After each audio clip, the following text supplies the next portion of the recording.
আজকে প্রভুর কিছু কথা, কিছু দয়ার কথা বলতে চেষ্টা করছি মাত্র। কেন, প্রভু তো এই ব্রহ্মাণ্ডের মালিক, আর এই ব্রহ্মাণ্ডের মালিক তিনি, আর আমি তারই ব্রহ্মাণ্ডের একটি ধূলিকণা মাত্র। তার কথা বলে শেষ করার মতো অভিজ্ঞতা আমার কখনো জন্মাবেও না, আর এটা কখনোই সম্ভব হয়ে উঠবে না। কারণ তিনি তো ব্রহ্মাণ্ডের মালিক। তুমি ব্রহ্মাণ্ডকে কখনো শেষ করতে পারিনি। তা ঠাকুরকে আজও আমি বুঝে উঠতে পারলাম না যে ঠাকুরকে আমি ভালোবাসি তো। এই প্রশ্নটা মনের মধ্যে অনেক সময় আমাকে ডিপ্রেশন করে দেয়। কখনো যেন মনে হয় যে আমি বোধহয় আগের মতো ঠাকুরকে ভালোবাসি না। প্রথম যখন ফিলিংস তার প্রতি এসেছিল, প্রথমের যে ভাব তার প্রতি এসেছিল, সে যে গাঢ়ত্ব, আমি মনে হয় এখন সেরকম ভাবে ঠাকুরকে ভালোবাসতে পারি না। যাই হোক, এটা আমার মনের ধারণা। আজকে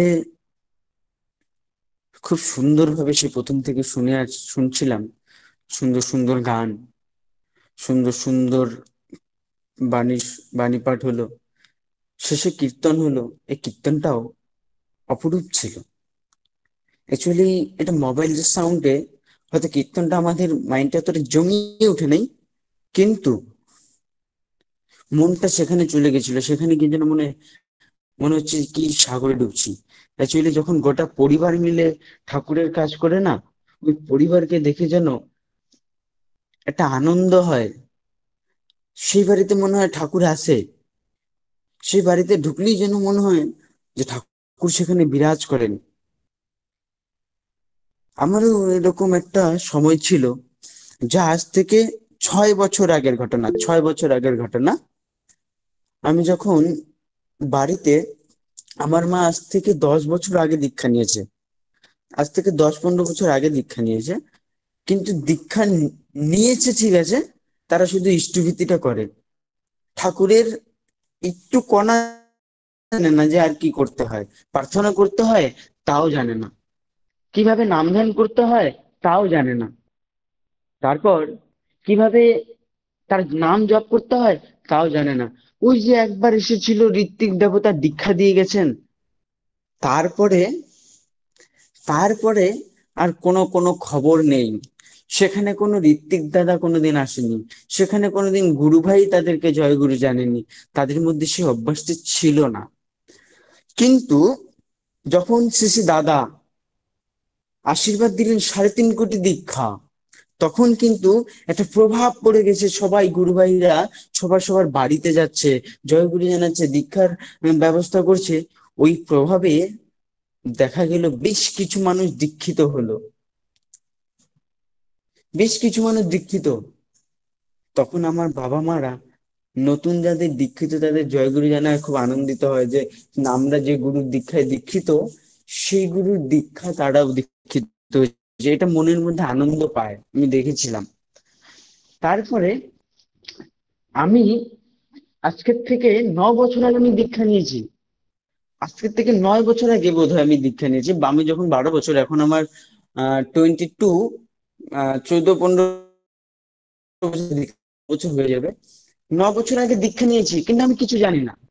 অবাক ব্যাপার, আমি ঠাকুরের দীক্ষা নিয়েছি কিন্তু কিচ্ছু জানি না। শুধু ইষ্টভীতি করতে হয়, একদিন ঋত্বিক দেবতা বলে দিয়েছেন, ওইটুকুনি করি। আর বীজ নামটা কি তাও জানি না। আসলে এগুলি আমাদের মধ্যে চর্চা হয়ে ওঠে না। তাই আমরা প্রত্যেকটা মুহূর্তে চেষ্টা করব যাজন করার জন্য। ঠাকুর বলছেন যাজন করো। যজন, ঠাকুর বলছেন সত্যইনি ইষ্টভীতি, যজন যজন সত্যইনি সদাচার। ইষ্টভীতি, এই ইষ্টভীতিটা কিভাবে করতে হয়? আমরা অনেক সময়, যেমন আমারই অনেক সময় কাজের চাপের জন্য এরকম হয়ে ওঠে, আর সেদিন মনটা আমার অস্থিরতা থেকে যায়। এরকম মাঝে মধ্যে হয়। কেন কি কোনো এক সময় হয়তো সারা রাত আমাকে কাজ করতে হচ্ছে, বা এরকম হয় যে পরের দিন হয়তো কোনো অফিসের তো এরকম হয়ে সেদিন যেদিন ঘুম থেকে উঠতে ধীরে তাড়াহুড়া করে করতে হয়, সেদিন আমার মনটা স্থির। তাহলে ইষ্টভীতিটা কেমন করে করতে হয়? ইষ্টভীতিটা খুব গভীর ভাবে, যখন আমি ঘুম থেকে উঠবো, আমার মন অবচেতন থাকে। সেটাকে চেতনার মতো প্রথমে আনতে হবে। ঠাকুরকে প্রথমে প্রণাম নিবেদন করতে হয়। আর প্রণাম করার পর তাকে কিছুক্ষণ ধ্যান করতে হয়, নাম আর ধ্যান আমার চেতনার মধ্যে তাকে জাগ্রত করতে হয়। আর ভাবটা এরকম, অনুভবটা এরকম, আমার অনুভবই সেই ভাবটা এনে দিবে, আর তাকে আমি অনুভব করতে পারবো। আর অনুভব করা মানে সে আমার সাথে আছে, প্রভু আমার সাথে আছে। তো এই যে অনুভব করতে যখন যাব, তখন আমি যে ঠাকুরের নাম ধ্যান করলাম, কিছুক্ষণের জন্য মাইন্ড আমার স্থির হয়ে গেল, তখন ঠাকুরকে মনে হয় যে ঠাকুর আমার সামনে এসেছে, আর তিনি আমার সামনে বসে আছেন, আমি তার নিচে বসে আছি। সেখান থেকে এই অনুভবটা রেখে তারপর তাকে প্রণাম করে আবার শতমুখা পাঠ করার পর ইষ্টভৃতি করতে হয়। এটি ইষ্টভৃতি পুজো। তারপরে কি যজন, আমি ঠাকুরের কথাগুলো, ঠাকুরের যা বলা, সেগুলি যদি আমার মধ্যে ফুটিয়ে না তুলতে পারি, তাহলে আমার মধ্যে যজনটা হয়ে ওঠে না, যজন কমপ্লিট হয় না। তাই আমার ঠাকুরের প্রত্যেকটা কথাকে আমাকে যজন, মানে আমার চরিত্রের সাথে সেগুলি মিলিয়ে দেখতে হবে, যে আমি ঠাকুরের হয়ে উঠছি তো। আর তা যদি না হয়, তাহলে আমি, আমার যজন হচ্ছে না, সাথে আমি ঠাকুরের হয়ে উঠতে পারিনি। যখনই দেখবো যে প্রত্যেকটা ঠাকুরের প্রত্যেকটা বলা চলা আমার মধ্যে আস্তে আস্তে আস্তে আস্তে আস্তে করে ফুটিয়ে বেরোচ্ছে, তখন বুঝবো যে আমার যজন কমপ্লিট হচ্ছে। এই যজন, ঠাকুরের ব্যথা, ঠাকুরের বলা আমার মধ্যে। আর ঠাকুর মানে কি, তিনি আমার পরম পিতা, তিনি আমার, তিনি আর কারণ নন। তিনি আমার, তাকে কি করে ভালোবাসবো, আমি তাকে কি করে সুস্থ রাখবো, আমি কি, এই ভাব, এই যে মনের ভাব, এটা তোমাকে চরম প্রাপ্তির দিকে নিয়ে যাবে। আর এই ভাব যদি ফুটে না বেরোয়, তাহলে আমি ঠাকুরের হইনি। আমি অনেক মানুষকে দেখেছি, ঠাকুরের কথা বলে অনেক, কিন্তু কিছুই করে না। তখন যেন মনে হয় যে কেন করছে না, বলে তো অনেক। আসলে ওই আত্মসম্মান আর আমার নাম হোক অনেক, এটা কিন্তু ঠাকুরের ঠাকুরত্ব নয়। আমার মধ্যে ঠাকুরত্ব জাগেনি কেন, আমি তো নিজেকে আত্মসম্মান বাড়ানোর জন্য আমি এগুলো করছি। আর যখন আমি ঠাকুরের হয়ে করব, তখন সেটা আমার তো পূর্ণ হবেই হবে। তাতে আমি আরো, বরং ঠাকুরের যখন হয়ে উঠতে পারবো, আমার সে চলাগুলো আরো সুন্দর হয়ে উঠবে। সত্যম শিবম সুন্দরম, সত্যম, যা সত্য।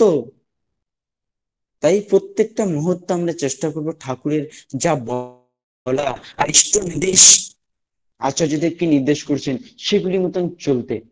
একদিন কোন এক কারণে ঠাকুরকে প্রশ্ন করা হলো, ঠাকুর উচিত মানে কি? ঠাকুর বলছেন, উচিত মানে তাই, যাতে সম্পর্ক মধুর হয়, তিক্ত হয় না, লবণাক্ত হয় না, সম্পর্কের মধ্যে প্রেম আসে, এটা হচ্ছে উচিত। তাই প্রশ্ন নিজের মধ্যে, কারো ভুল দেখার চেষ্টা করব, তখনই আঙ্গুলটা আমার দিকে ঘুরাতে হবে, আমি ঠিক আছি তো। যখনই আমি অন্য মানুষকে দোষারোপ করব, তখনই আমি আঙ্গুলটা আমার নিজের দিকে ঘুরাবো, আমি ঠিক আছি তো। এইভাবে করতে করতে আমরা পুরোপুরি ঠাকুরের হয়ে উঠবো। যজন, এবার বলছে যাজন। যাজন কি? পূজ্যপাদ অবিন্দাদের কাছে যখন কিছু গুরু ভাইয়েরা বসেছিলেন, তিনি হঠাৎ করে প্রশ্ন করে বললেন, ঠাকুর, অবিন্দাদের সামনে যখন সেই গুরু ভাইয়েরই বসেছে, তখন তখন সেই অবিন দাদা বলছেন যে ইষ্টভৃতি করলে কি হয়। তখন সেই দাদারা বলছে, কেউ বলছে টান হয়, কেউ বলছে উম, আম- মানুষের প্রতি ভালোবাসা বাড়ে। অবিন দাদা বলছেন যে ভালোবাসার পরে আর কি হয়। সত্যি তো তাই, ঠাকুর যেখানেই বলছেন যে ভালোবাসার পরে কি হয়, ঠাকুর তো একটা জায়গাতে দাঁড়িয়ে থাকেন, ভালো, তুমি আমাকে ভালোবাসো, আমি তোমাকে ভালোবাসি, আর এর মধ্যে কেউ নেই। তুমি আমাকে ভালোবাসো, আমি তোমাকে ভালোবাসবো, এর মাঝখানে যেন কেউ না থাকে। ঠাকুর এই পর্যন্ত শেষ, যে তুমি আমাকে ভালোবাসো। কিন্তু অবিন দাদা তারপরেও একটা কথা বললেন, আমি প্রথম শুনেছিলাম সেদিন, যে ইষ্টভৃতি করলে মানুষ বিনয়ী হয়। তাই আমরা প্রত্যেকটা মুহূর্তে আমরা তো নিজেরা ফল পাচ্ছি, আর আদার্স মানুষকে যেন ঠাকুরের পথে করতে পারি, এই চেষ্টা আমাদের করতে হবে। এবার যাজন, অবিন দাদা বলছেন, শোন, যাজনটা এমন ভাবে করবি, যাজন শুধু ঠাকুরের দয়ার কথা নয়, যাজন শুধু ঠাকুরের দয়ার কথা বলা নয়, নিজেকে করে সেগুলো ফুটিয়ে তুলতে হবে, তাদের মধ্যে স্থাপন করতে হবে। তোর মধ্যে যেন সেই ঠাকুরত্ব ভাব ফুটে ওঠে, সেটাই হচ্ছে যাজন। মানুষের সেই সত্তাকে হরণ করে তুই ঠাকুর ভগবতের দিকে ঠেলে দিবি, এরই নাম যাজন। তাহলে আমাদের কত সূক্ষ্মভাবে, কত সেলসিয়াস ভাবে চলতে হবে আমাদের ঠাকুরের জগতে। একটা ভুল, জাস্ট একটা ভুল আমাদের সৎসঙ্গীর অনেক বদনাম করে দিতে পারে। তাই আমরা এমন একজন ঠাকুরকে ধরেছি, মানুষ ধর্ম যারা ঠাকুরকে ধরেছে তারা বুঝছে যে প্রকৃত ধর্ম কি। প্রকৃত ধর্ম এই সৎসঙ্গ জগতের যুগ পুরুষোত্তম যুগের যে জগতের নিয়মের প্রকৃত ধর্ম একটাই আমি দেখলাম, তা সৎসঙ্গ। এরকম অজস্র মন্দিরে গিয়ে অনেক মন্দির দেখলাম, অনেক কিছু দেখলাম, কিন্তু প্রকৃত ধর্ম বলে যদি কিছু থাকে সেটা হচ্ছে শ্রী ঠাকুর অনুকূল চরণের আশ্রিত হলেই সেই ধর্মকে বোঝা যায়। এবার আমি কিছু দয়ার কথা বলি ঠাকুরের, আমার জীবনে হয়ে যাওয়া ঘটনা, যেগুলি আমার বাড়িতে এই গতবার বর্ষাকাল। তো আমার মন্দিরের পাশে ওখানে না একটা বেড়া রয়েছে, বাঁশের বেড়া। আর বেড়ার পাশে একটা পেয়ারা গাছ রয়েছে, আর পেয়ারা গাছটার ওপর দিয়ে আমি একটা ইলেকট্রিক তার ঠাকুরের ঘরে আমি দিয়েছিলাম, আর সেখানে লাইট জ্বলে। তো আমি সন্ধ্যাবেলা প্রার্থনা করার পর বেরোনোর পর ওই ওই দিন কি হয়েছিল, কারেন্ট শকেট হয়ে আমার মন্দিরটা পুরো আগুন লেগে গিয়েছিল। মন্দিরটা পুরো আগুন লেগে গিয়েছিল। হাউ মাউ করে আমার মা কান্না করছে, তিনি ঘর চিৎকার করছেন, বলছে মন্দিরে আগুন লেগেছে, আগুন লেগেছে। আর আমি হতভম্বা হয়ে দৌড়ে, আমি যখন দেখছি সত্যি মন্দিরে আগুন, আমি দৌড়ে আগে গেলাম ঠাকুরের ফটোগুলোকে রক্ষা করার জন্য, সেগুলিকে সেফ রাখার জন্য, কিন্তু পারলাম না। কি হলো, একটু একটু একটু একটু একটু করে সাইড গুলো জ্বলে গেল। তো দেখা গেল আমার বাবা কাঁদছে, মা কাঁদছে। তিনি বলছে আমরা কি ঠাকুর ধরে কি এতই ভুল করেছি, আমাদের জীবনে কি ঠাকুর এতই ভুল নিচ্ছে, আমরা তো অপুর সন্তান, আমরা তো কেউ কিছু বুঝি না, ঠাকুর কি আমাদেরকে দেখে না, ঠাকুর কি আমাকে দয়া করে না। আমি তখন মাকে বলছি, মা তোমার ঠাকুর হয়তো এটার পেছনে কোনো কোনো দয়া আছে, তাই জন্য এটা হয়েছে, নয়তো এটা হতো না। তোমাকে কে বলেছে তোমার ঠাকুর তোমাকে দেখে না? তোমাকে ঠাকুর প্রত্যেকটা সময় ভালোবাসে। আর তোমার জীবনে যদি দুঃখ আসে, তা আগে নিজেকে প্রশ্ন করবে যে আমার জীবনে দুঃখ আসছে কেন। আর আমার জীবনে দুঃখ আসার মূল কারণ আমি নিজেই। এটাই আমাদের জীবনে, ঠাকুর কখনো কাউকে দুঃখ দেয় না, তার মানে এটা নিশ্চয়ই কিছু একটা কারণ রয়েছে বলে এই আমাদের আজকে এই ঘটনাটা ঘটলো। তো আমি কিছুক্ষণ চুপ করে আমি একটা জায়গায় বসলাম, চুপচাপ করে ওই সিনটা ভাবছিলাম, অনেকক্ষণ ধরে ভাবছিলাম। আর মা বাবা এদিকে হাউমাউ করে কাঁদছে, বলছে আমার বাড়ি ঘর পুড়ে যেত, দুঃখ হতো না, কিন্তু আমার ঠাকুর ঘর পুড়লো কেন? মানুষ তো বলবে যে এরা তো খুব ঠাকুর ঠাকুর করে, সবসময় ঠাকুর ঠাকুর, কিন্তু এদের বাড়িতে এরকম ঘটনা। আমি বললাম মানুষ কি বলে বলুক, কিন্তু নিজে ঠিক রাখো, আর তোমার ঠাকুর যা করেছে ভালো করেছে, এতে বিশ্বাস রাখো। গভীর বিশ্বাসে মা সবই হতে পারে। মাকেই বলে শুধু সান্ত্বনা দিলাম। মা তবুও সে ঠাকুরকে ভালোবাসে, তো তবুও তার চোখে জল পড়ছে আর ঠাকুরের ফটোগুলি দেখছে। তারপরে আমি বললাম যে কোনো অসুবিধা নেই, আমরা আজকে সুন্দরভাবে আরো ঠাকুরের বিগ্রহ বসে আমরা ইস্যু করবো। বলছে ঠাকুরের কি যন্ত্রণা হয় না? আমি বললাম ঠাকুরের খুব যন্ত্রণা হয়, আমি না বুঝছি ঠাকুরের যন্ত্রণা হচ্ছে, সেটা আমি অনুভব করতে পারছি মা, কিন্তু তাদেরকে সান্ত্বনা দেওয়ার জন্য বলছি তোমরা কোনো টেনশন করো না, ঠাকুর যা করেছে ভালো করেছে। কিন্তু এদিকে আমার খুব যন্ত্রণা হচ্ছে, কেন? আমার ঠাকুরের যে ফটোগুলি বিগ্রহগুলি সেগুলি সাইডে সাইডে পড়ে গেছে, আমার দেখতে খুব খারাপ লাগছে আর চোখে জল, কিন্তু আমাকে সামলাতে তো হবে তাদের। তো এই ভেবে পরের দিন তাদেরকে আর কিছু বললাম না। শুধু সকালবেলা মা রান্নাও করেনি, ওই মন্দিরে ওখানে সামনে বসে চোখে জল ফেলছে আর বসে আছে। তো আমি বললাম মা রান্না হয়নি? বলছে রান্না আমার আজকে খিদে নেই, আমার আজকে ভালো লাগছে না। আমি বললাম, তখন মা আমাকে হাউমাউ করে কান্না করে বলছে আমি কি জীবনে এত পাপী, আমি কি পাপী? আমি বললাম কেন এরকম কথা বলছো? বলছে তাহলে আমার বাড়িঘর পুড়ে যেত, মন্দিরটা কেন পুড়ছে? মন্দিরটা কেন পুড়লো কালকে? কি? আমি বললাম মা তোমার ঠাকুরের প্রতি তোমার কি বিশ্বাস নেই? তোমার ঠাকুরের প্রতি কি তোমার বিশ্বাস নেই? বলছে বিশ্বাস আছে, কিন্তু এটা কেন হলো? আমি বললাম এর উত্তর তুমি একদিন না একদিন ঠিক পাবে। তো বললাম রান্না? বলছে আমার আজকে আর ইচ্ছে করছে না। বাবাকে বললাম বাবা তুমি বাজার থেকে কিছু নিয়ে আসো। বাবা বলছে আমি যাব না। সেও চুপচাপ চোখে তার ঘরে ঢুকলো, চুপচাপ চোখে জল ফেলছে। আমার মা তার পাশের ঘরে ঢুকে ওখানে চুপচাপ চোখে জল ফেলছে। আমি ঠাকুরকে প্রভুকে কি বলবো, প্রভু তুমি যা মঙ্গল। কারণ আমি জানি তুমি কোনোদিন কোনো তোমার সন্তানের খারাপ চাও না। আর মানুষের জীবনে দুঃখ তখনই আসে তার নিজের যখন ভুলগুলি করে বসে থাকে, ঠাকুরের কথা শুনে না, তখন দুঃখ আসে। আর তাই জন্য আমাদের জীবনে অবসাদ আসে। আর সেই অবসাদ গুলো ঠাকুরকে দুষলে হবে না, কারণ ঠাকুর মঙ্গলদাতা, তিনি শুধু মঙ্গল করতে জানে মানুষের, কখনো তিনি অমঙ্গল করেননি কারো। তো এই বলে মন্দিরে সেদিন ফোন করলো আমাকে এক দিদি, বলছে আজকে পূজনীয় টিঙ্কু দাদা আসছে, তুই আসছিস না কেন? আমি বললাম হ্যাঁ, এটা তো সত্যি কথা, আমার মাথা থেকে উড়ে গেছিল যে পূজনীয় টিঙ্কু দাদা আসছেন আমাদের মন্দিরে। এটা মাথা থেকেই, ওই যে আমার বাড়ির দুর্ঘটনার জন্য ওইটা টেনশনটা নাই হয়ে গেছে। তো আমি বললাম, তখন মাকে দৌড়ে এসে বললাম, মা আজকে পূজনীয় টিঙ্কু দাদা আসছে জানো। আর বাবাকে কি বললাম, বাবা আজকে পূজনীয় টিঙ্কু দাদা আসছে, আমরা বিকাল বেলা যাব। মা বাবা মুখটা তুলে আমাকে বলছে আমার ইচ্ছে করছে না। আমি বললাম, ঠাকুর পরিবার থেকে টিঙ্কু দাদা জানো তো? তো বলছে জানি, কিন্তু ইচ্ছে করছে না। আমি কি জবাব দিব? আমি বললাম কেন? বলছে আমার ঠাকুর ঘর পড়ে গেলো। আমি বললাম তুমি কি নিজে আগুন ধরিয়ে দিয়েছো? বলছে না। তাহলে তো বলছে আমি হয়তো পাপীর জন্যই আমার মন্দিরটা ধরেছে। আমি বললাম এটা কখনো ভাববে না। তখন ওই দিন যখন পূজনীয় টিঙ্কু দাদার সামনে গিয়ে বসলাম, তো বসার পর তিনি অনেক রৌদ্র ছিল সেদিন, তো তিনি ঘেমে গেছিলেন। তো আমি যখন সবাইকে বের হতে বললেন, বললে আমি একটু কাপড় চেঞ্জ করবো, আপনি একটু বের হন। তো আমরা সবাই বের হয়ে যাচ্ছিলাম, হঠাৎ করে পূজনীয় টিঙ্কু দাদা আমাকে রাখছে, বলছে শোন তুই এখানেই থাক। তো তিনি দরজাটা লক করতে বললেন, দরজা লক করলাম, আর তিনি আমার সামনেই গেঞ্জি আর ধুতিটা চেঞ্জ করলো আমার সামনে। আর অনেক কিছু কথা আমাকে শোনালো, আমাকে অনেক কিছু বললো, যে এটাই হচ্ছে সৎসঙ্গ জগৎ, মানে শেষ কথা এটাই সৎসঙ্গ জগৎ। তারপরে আমি দাদাকে বললাম, দাদা কালকে সন্ধ্যাবেলা একটা ঘটনা ঘটেছে, এটার জন্য বাবা মা খুব কষ্ট পাচ্ছে, খুব কান্না করছে, তাদেরকে আমি কিছুতেই বুঝিয়ে উঠতে পারছি না, আমি কি করব।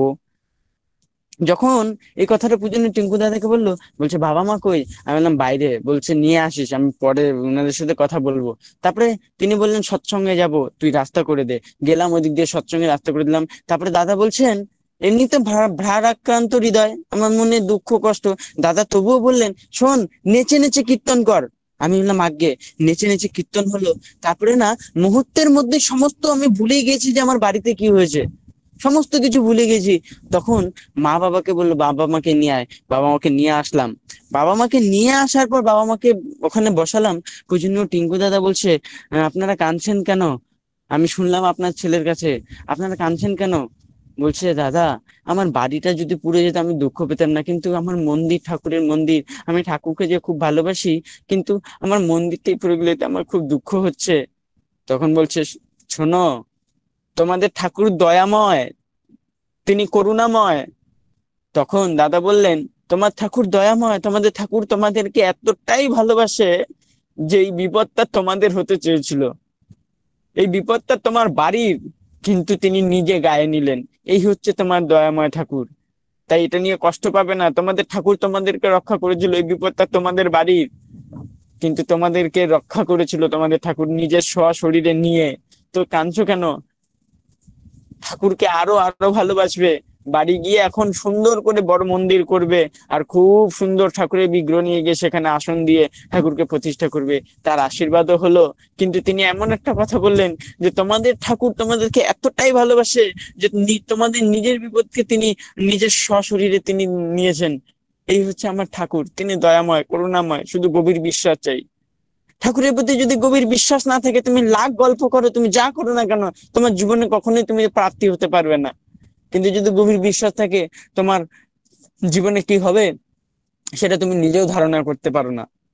তারপরে যখন পূজনীয় টিঙ্কু দাদা বললেন, বাবা মার সাথে যখন কথা বললো অনেকক্ষণ, অনেক গল্প করলো, করার অনেকক্ষণ গল্প করলো, অনেক কিছু জানলো। তারপরে মা বাবার মুখে দেখে সেই যেন মায়াবী হাসিটা ফুটে বেরোচ্ছে, তখন যেন কোথায় যেন তাদের সেই দুঃখ কষ্ট নিমিষেই শেষ হয়ে গেল। তারপরে তারা সুন্দর করে আবার সৎসঙ্গ মন্দিরে, বিহারের দোকানে আবার ফটো নিল। তারপরে তারা মনের আনন্দের সহিত দাদার কাছে প্রণাম করতে হলো, দাদা আমরা এখন যে বাড়ি যাব। দাদা বললো যাও, কিন্তু সাবধানে যাও। এবার আমিও যখন প্রণাম করলাম দাদাকে, দাদা আমি বাড়ি যাব। বলছে যা, মা বাবাকে খুব ভালোবাসবি আর খুব তাদের সেবা যত্ন করবি। আমি বললাম আগে দাদা। তারপর আমি শুধু বের হতেই যাচ্ছিলাম, ওই সময় আবার তিনি ডাকলেন, শোন বাড়ি যাচ্ছিস যা, কিন্তু সকালবেলা কালকে আবার আসবি তুই। আমি বললাম, বলছে এই মন্দির থেকে তোর বাড়ি কত দূর? আমি বললাম 14 কিলোমিটার। বলছে তুই সকালবেলা 6টা 7টার মধ্যে আবার ঢুকে যাবি। আমি বললাম আগে দাদা, আপনার আপনার আশীর্বাদ, আমি অবশ্যই আসবো। বাবা মাকে দেখলাম, বাড়িতে গেলাম, বাবা মার মনে খুব আনন্দ। তার পরের দিন আবার মন্দিরের একটা স্থাপন করা হলো মাত্র, তারা খুশি। তখন বলছে তোকে দাদা আবার যেতে বলেছে, তুই শীঘ্রই যা। সকালে গেলাম, দাদা আমাকে তখন তিনি বাবা মার সামনে বলেননি, কিন্তু পরে বলছে, শোন, তোর জীবনে আরো অনেক কিছু বিপদ আসছে, তুই ঠাকুরের বিদুম কীর্তন করবি, ঠাকুরের নাম করবি, ঠাকুরের যাজন করবি, দেখবি তোর সমস্ত বিপদ তুই টের পাবি না। কিন্তু তোর জীবন যদি ওই বিপদগুলি থেকে তুই রক্ষা পেয়ে যাস, তোকে আর কেউ আটকাতে পারবে না। ওই জন্য টিঙ্কু দাদা বলছেন, পরদিন সকালবেলা আমি আবার মন্দিরে এসলাম, যখন সকালে স্নান করে, ওই জন্য টিঙ্কু দাদা বলছেন যে শোন, তোর জীবনে আরেকটা বিপদ আসবে, আর এই বিপদকে তুই যদি কন্ট্রোল করে নিতে পারিস, দেখবি তোর জীবনের সমস্ত কিছু তুই মানে কি প্রাপ্তি হবে তুই নিজে ধারণা নেই। আমি বললাম, আগে কি রকম বিপদ? মানে তিনি বললেন না, বলছে আসে, বলবে তোর ওই বিপদটার কারণে হয়তো দেখবি তোর পুরোনো দিনের যে স্মৃতি, যে ঠাকুর ধরার আগের, ঠাকুর ধরে কি পেয়েছিস? আমি বললাম, ঠাকুর ধরে বাবা মাকে সম্মান করতে শিখেছি, আর বিশেষ করে যেটা ছেড়ে দিয়েছি, নেশা, বন্ধুদের সাথে অনেক নেশা আদি করতাম, সেগুলো আমি ছেড়ে দিয়েছি। এই হচ্ছে তার দয়া, আমি ছেড়ে দিয়েছি। তাকে পেয়ে আমার জীবনটা সুন্দর করে সস্তরি নিয়েছি, বাবা মাকে প্রতিদিন প্রণাম করি, সবাই মিলে বাড়ির একসাথে প্রার্থনা করি, এটাই আমার সুন্দর জীবন। বলছে আরো কিছু কিছু কিছু মানুষের জন্য তোর জীবনে অবসাদ আসবে, আর সেই অবসাদ গুলো তুই যদি কন্ট্রোল করে নিতে পারিস, বিদুম কীর্তন করবি। আমি বললাম, আগে দাদা আপনি বলেছেন, আগের থেকে সতর্ক, আমি অবশ্যই করব। তো প্রতিদিন কাজ করতাম, সন্ধ্যাবেলা বেরোতাম, কোনো এক বাড়িতে যেতাম, সেখানে গিয়ে ঠাকুরের যাজন করতাম। আবার গিয়ে কোনো এক বাড়িতে যেতাম, কোনো এক এক মায়ের বাড়িতে গেছি, তার পাশেরই বাড়ির এক মা, তার এক সন্তান ছিল, সে বিষ খেয়ে মারা গেছে, কিন্তু সে আমাদের ঠাকুরের দীক্ষিত নয়। তিনি এসে 1 বছর হয়েছে তার ছেলে মারা যাওয়ার, তিনি এসে ওই মায়ের বাড়ির সামনে বসলেন। আমি বললাম মাকে, জয়গুরু মা, কেমন আছেন? মাটা কান্না করছে, অজস্র কান্না করছে। আমি তখন মাকে জিজ্ঞাসা করলাম, আমি তো তাকে কিছু কষ্ট দেইনি, আমি তো শুধু বললাম যে মা জয়গুরু, আপনি কেমন আছেন, এটুকু বলেছি, তিনি কাঁদলেন কেন? যখন ওই মাটিকে বললাম, বলছে উনার ছেলে মারা গিয়েছে, তাই হয়তো তুমি মা বলে ডেকেছো, তার ছেলের কথা মনে পড়েছে। আমি তৎক্ষণাৎ সেখানে উঠে গিয়ে তার বাড়ি গেলাম, বাড়ি গিয়ে মার পায়ে প্রণাম করে বললাম, মা, আজ থেকে আমি আপনার ছেলে, আর আপনার ছেলে আমার মধ্যে অবস্থান করে আছে, আপনি আপনার ছেলেকে আমার মধ্যে অনুভব করবেন, আমি আপনাকে ভালোবাসি, আপনি আমার মা।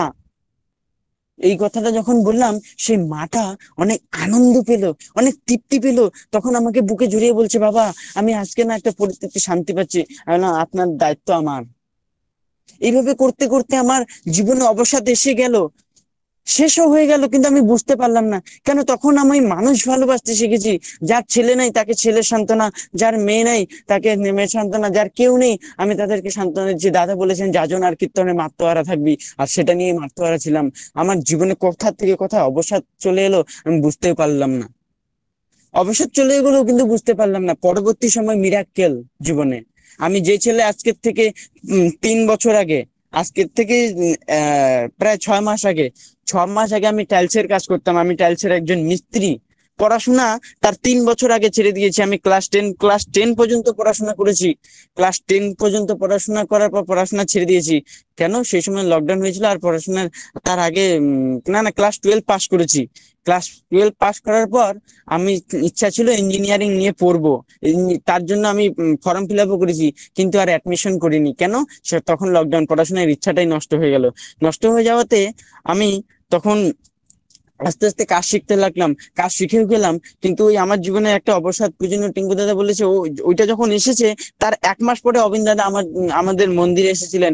এসেই তিনি বলছেন, হ্যাঁ রে, কি করিস? আমি বললাম, টাইলসের কাজ করছি। বলছে, অসুবিধা হয় না? আমি বললাম, অসুবিধা তো হয়, ওই যে সকাল 6টা থেকে রাত 9টা পর্যন্ত কাজ করি, তারপরে রান্না করতে হয় নিজেকে, এটাই অসুবিধা হয়।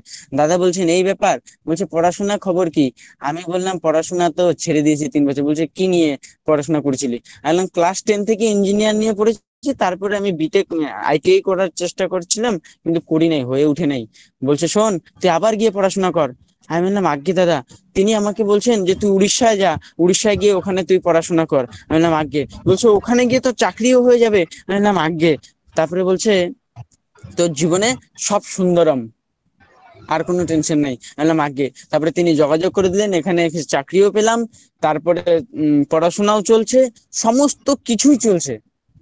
আমার পুরী সৎসঙ্গ মন্দিরের পাশে রয়েছে, এখানে ঠাকুর বাড়ি যেতে পারি, আমি আমার অফিসে ঠাকুর আছে। আসলে করলে যে পাওয়া যায়, তার দৃষ্টান্তগুলি আমি বুঝাতে চাচ্ছি। কিন্তু আজকে আমি ব্যস্ততার কারণে আমি অত গুছিয়ে বলতে পারলাম না, কথা এলোমেলো হয়ে যাচ্ছে, কেন অফিসে অনেক স্টাফরা আসছেন। আর যখন ঠাকুরের কথা বলি তখন যত নিরিবিলি করা যায় তত আমার ভালো লাগে। কেন কি, তাকে ভাবময় হয়ে বলতে হয় তো, কারণ ভাব না থাকলে সেটা বুঝিয়ে বলাটা মুশকিল হয়ে যায়। তাই আমি এটুকুনি বললাম, আমার যদি কোনো ভুল বা ত্রুটি হয়ে থাকে আমাকে ক্ষমা করবেন। সবাই খুব ভালো থাকুন, খুব সুস্থ থাকুন, এটাই প্রার্থনা করি। জয় গুরু।